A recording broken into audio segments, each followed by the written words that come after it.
امام جعفر صادق رضی اللہ تعالیٰ عنہ، ان سے پوچھا گیا کہ اچھے لوگ کون ہیں؟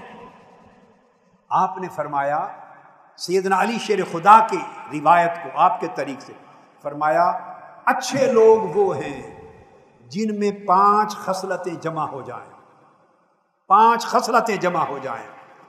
فرمایا ایک خصلت یہ کہ اگر نیکی کریں تو ان کے دل میں فرحت ہو، عبادت کریں، کسی کے ساتھ احسان کریں، بھلائی کریں، نیکی سے ان کے دل میں ایک راحت اور فرحت کا سما پیدا ہو جائے،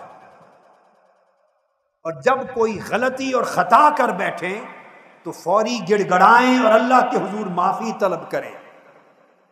اور تیسری چیز، اگر انہیں کچھ نعمت مل جائے تو اللہ کا شکر ادا کریں۔